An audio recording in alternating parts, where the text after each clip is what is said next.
Kisah ritual di rumah tua. Di sebuah desa terpencil di lereng bukit, ada sebuah hutan lebat yang selalu disebat-sebat warga dengan bisikan penuh rasa takut. Mereka menyebutnya hutan larung, tapi lebih dikenal dengan nama lain, hutan tumbal. Sejak zaman leluhur, hutan itu selalu dilarang untuk dimasuki. Setiap anak desa tumbuh dengan peringatan keras dari orang tua mereka. Jangan pernah melangkahkan kaki ke hutan larung, atau kau tidak akan kembali. Arga, seorang pemuda berusia 20 tahun, tak pernah percaya begitu saja. Baginya, semua cerita itu hanya mitos yang dipelihara oleh orang tua kampung agar anak-anak tidak tersesat di hutan. Ia seorang yang keras kepala, dan rasa penasarannya jauh lebih besar daripada rasa takut. Masa ia cuma masuk sebentar aja bisa bikin orang mati? Katanya suatu sore pada temannya, Rendra, sambil menunjuk arah hutan yang terlihat gelap meski matahari belum sepenuhnya tenggelam. Rendra menatapnya dengan wajah cemas. Gila kau gak? Itu hutan, bukan tempat main. Bapak-bapak bilang dulu banyak orang hilang di sana. Ada yang cuma nemu bajunya, ada yang ketemu mayatnya penuh luka, kayak digerogoti sesuatu. Arga terkikah. Itu cuma cerita horor murahan. Ren, kalaupun ada yang mati, mungkin karena binatang buas, bukan roh atau setan seperti kata orang. Namun, justru keyakinan itu yang mendorong Arga untuk melanggar larangan. Malam itu, saat orang-orang desa sibuk dengan kegiatan ronda, ia membawa senter kecil dan masuk sendirian ke jalan setapak menuju hutan. Udara langsung berubah lebih dingin. Angin berdesir pelan, membawa aroma tanah basah yang anehnya bercampur bau besi mirip darah. Langkah kakinya menimbulkan suara gesekan dedaunan kering. Suasana hutan sunyi, terlalu sunyi. Bahkan jangkrik yang biasanya berisik pun tak terdengar. Hanya sesekali terdengar suara ranting patah. Tapi ketika Arga menoleh, tidak ada siapa-siapa. Setelah berjalan lebih dalam, ia sampai di sebuah tanah lapang kecil. Ada batu besar di tengahnya, penuh lumut, dan di sekitarnya tersusun lingkaran batu yang terlihat seperti bekas altar. Senter Arga bergetar di tangannya ketika menyinari permukaan batu. Ada goresan-goresan tua seperti ukiran simbol dan noda merah kecoklatan yang sudah meresap ke pori-pori batu. Arga menelan ludah. Palingan darah binatang, gumamnya, mencoba meyakinkan diri. Namun ketika ia menyentuh batu itu, hawa dingin langsung menyusup dari ujung jari hingga ke tulang belakang. Di saat yang sama, ia mendengar sesuatu. Samar, lirih, tapi jelas. Seperti suara langkah kaki menyeret rantai. Klang, klang. Arga menoleh cepat. Sinar senter menyorot ke arah pepohonan. Tapi hanya ada kabut tipis yang entah sejak kapan muncul. "Siapa di sana?" teriaknya, berusaha terdengar berani. Tidak ada jawaban. Hanya suara langkah kaki itu makin dekat. Arga mulai merasa jantungnya berdetak lebih cepat. Ia mundur selangkah, lalu 2 langkah. Kabut semakin pekat, dan tiba-tiba terdengar suara lain. Suara teriakan panjang, seperti seseorang yang sedang disiksa. Arga hampir menjatuhkan senternya. Itu jelas suara manusia, sangat nyata, seolah berasal dari balik pepohonan. Tapi ketika ia mengarahkan cahaya ke sana, tidak ada siapa-siapa. Yang ada hanya bayangan gelap di antara kabut. Tinggi, kurus, dan bergerak dengan gerakan patah-patah. Tenggorokan Arga kering.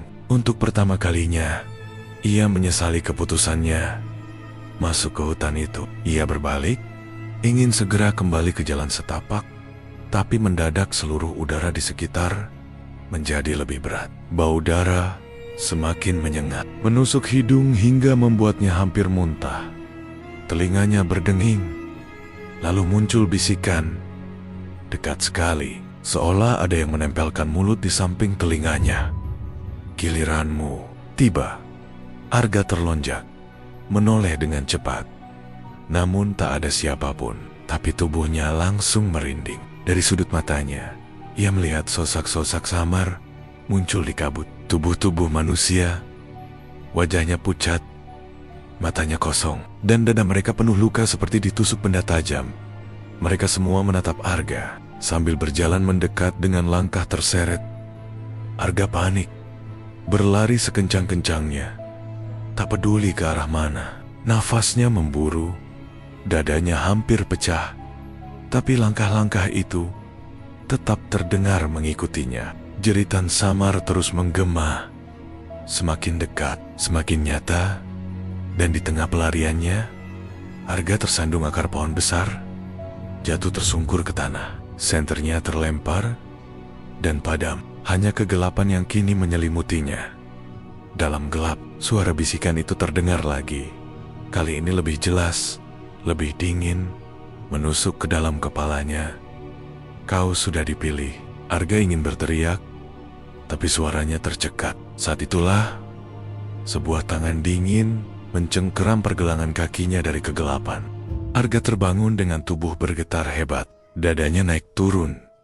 Nafasnya terasa berat, seolah paru-parunya baru saja diperas habis. Ia membuka mata perlahan, dan yang pertama dilihatnya adalah cahaya samar mentari pagi menembus sela-sela dedaunan. Burung-burung terdengar berkicau riang, kontras sekali dengan teror yang ia alami semalam.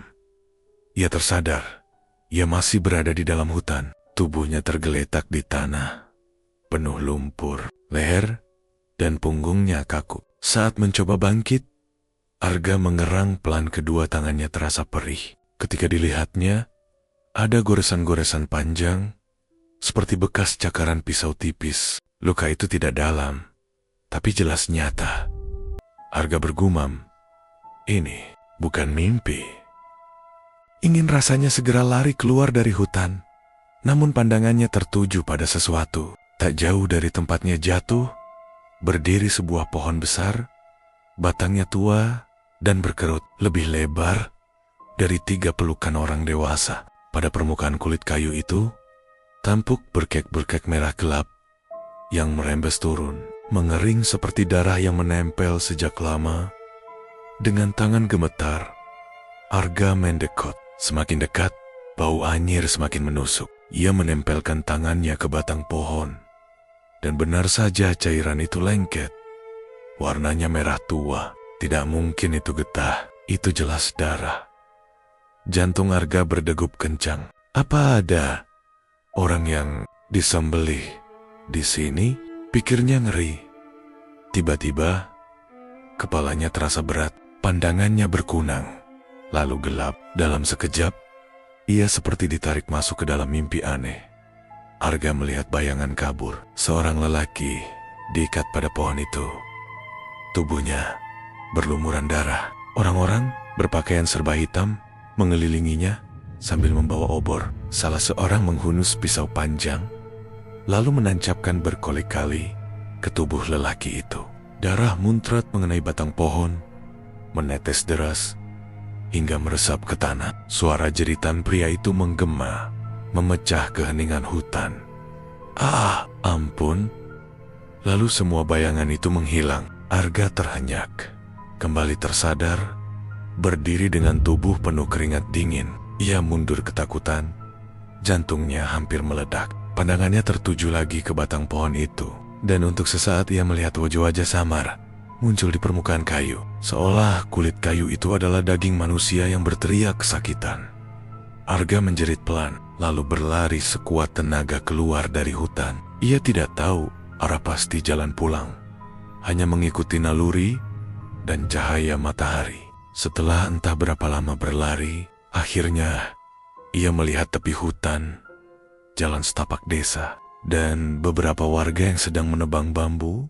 Mereka kaget melihat Arga muncul dari dalam hutan, tubuh penuh lumpur, wajah pucat, dan tangan penuh luka goresan. Arga, astagfirullah, kau dari mana saja? Teriak salah seorang warga sambil menahan lengannya. Arga hanya terengah-engah, tak sanggup menjawab. Ia hanya bisa berbisik, hutan, darah, mereka, sebelum pingsan di tempat. Arga terbangun lagi beberapa jam kemudian di rumahnya. Ibunya menangis di sampingnya. Sementara beberapa tetua desa duduk dengan wajah muram. Bekas luka di tangannya sudah dibersihkan, tapi rasa perih masih membakar. Salah satu tetua, Pak Rono, menatap Arga tajam. "Kau sudah melanggar larangan, gak? Kau masuk ke hutan larung, bukan?" Arga menanduk. Bibirnya kering. Ia ingin menyangkal, tapi tatapan Pak Rono membuatnya tak berani. Akhirnya, ia mengangguk pelan. Pak Rono menghela napas berat. "Dengarkan aku baik-baik. Hutan itu bukan hutan biasa. Itu tempat perjanjian leluhur kita. Setiap tahun, darah manusia harus tertumpah di sana. Kalau tidak, desa ini akan dilanda bencana." Arga terperanjat. "Maksud Mbah? Tumbal? Itu beneran?" Pak Rono menatapnya dengan mata merah. "Benar. Dan sejak kau masuk ke sana, roh-roh sudah mengenalimu. Mereka telah menandaimu sebagai korban berikutnya." Arga terdiam. Telinganya berdenging, bulu kuduknya meremang. Ia teringat lagi bisikan yang ia dengar semalam. "Giliranmu tiba." Dan kini ia yakin semua itu bukan sekadar halusinasi. Sejak malam itu, hidup Arga tak lagi sama. Ia selalu terbangun tengah malam dengan tubuh basah oleh keringat. Dalam tidurnya, ia berulang kali bermimpi berada di tengah lingkaran obor, dikelilingi wajah-wajah asing yang berteriak-teriak dengan bahasa yang tak ia mengerti. Di tengah lingkaran itu, tubuhnya diikat, sementara sebuah pisau panjang berkilat menunggu menembus dadanya. Setiap kali terbangun, goresan baru selalu muncul di kulitnya. Tipis-tipis seolah digoreskan oleh benda tajam. Ibunya semakin panik. Sementara tetua desa hanya bisa menunduk, seolah sudah tahu apa yang terjadi. Suatu malam, Arga memberanikan diri bertanya lagi pada Pak Rono, tetua yang paling dituakan. "Mbah, apa sebenarnya yang terjadi di hutan itu? Kenapa harus ada tumbal? Kenapa sekarang aku yang dipilih?" Pak Rono menghela napas berat. Matanya kosong menatap jauh ke arah hutan. "Dulu, ratusan tahun yang lalu, desa kita dilanda pagebluk. Wabah penyakit menewaskan hampir separuh warga. Saat itu, para leluhur putus asa. Mereka pergi ke seorang dukun sakti, meminta pertolongan. Dukun itu bilang, satu-satunya cara menghentikan wabah adalah dengan memberi makan penghuni hutan. Darah manusia harus dipersembahkan setiap tahun, tanpa terputus." Arga tercekat. "Jadi, desa ini berdiri di atas darah orang-orang yang dikorbankan?" Pak Rono mengangguk lambat. "Setiap tahun ada yang dipilih. Dulu, kami hanya menemukan tubuh-tubuh penuh luka. Tapi tak pernah ada yang melihat siapa pelakunya. Lama-lama kami sadar, roh-roh hutanlah yang melakukannya. Mereka menagih perjanjian, dan jika tidak dipenuhi, desa akan dilanda malapetaka." Arga terdiam. Bayangan pohon berdarah dan wajah-wajah arwah yang ia lihat di hutan kembali muncul di kepalanya. Semua mulai masuk akal, sekaligus membuatnya ingin muntah. "Lalu kenapa? Aku?" Suaranya nyaris berbisik. Pak Rono menatapnya dalam-dalam. "Kau sudah masuk ke wilayah mereka. Kau menyentuh batu altar. Itu tandanya roh-roh sudah menandaimu. Mereka tidak akan berhenti sampai darahmu tertumpah." Arga berdiri mendadak, kursinya terguling. "Tidak, aku tidak akan mati cuma karena kutukan konyol itu. Aku bisa melawan." Namun teriakan itu hanya membuat ibunya menangis lebih keras. Sementara Pak Rono menutup mata, wajahnya penuh duka. "Tak ada yang bisa melawan mereka, Ga. Mereka bukan manusia." Malam berikutnya, desa kembali diguncang. Seorang pemuda bernama Jaya ditemukan tewas di dekat tepi hutan. Tubuhnya penuh luka sayatan. Darahnya mengering di tanah. Warga geger. Sebagian berbisik bahwa roh-roh sudah menagih. Arga yang mendengar berita itu semakin gelisah. Ia yakin kematian Jaya ada hubungannya dengannya. Mungkin mereka sedang menguji.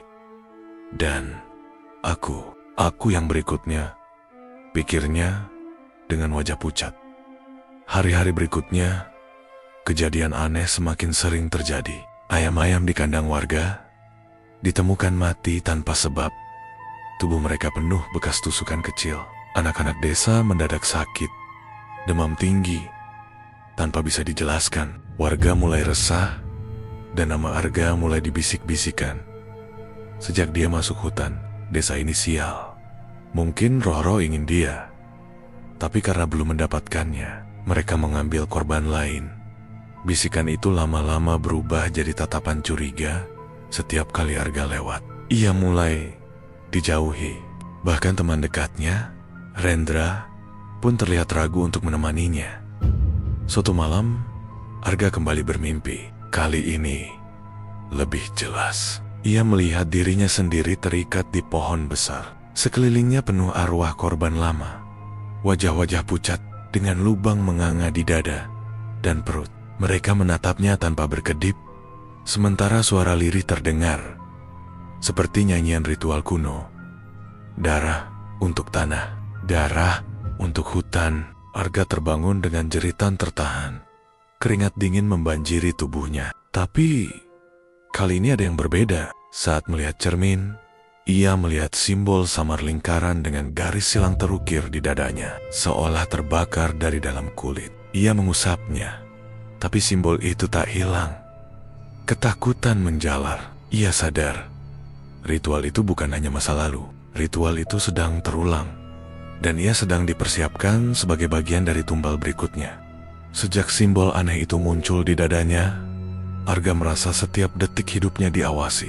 Bahkan saat ia berjalan di tengah keramaian, tatapan warga terasa seperti pisau yang menusuk punggungnya. Ibunya semakin murung, sementara Parono hanya bisa memberi nasihat yang tidak menenangkan. Kau harus menerima takdirmu, Ga.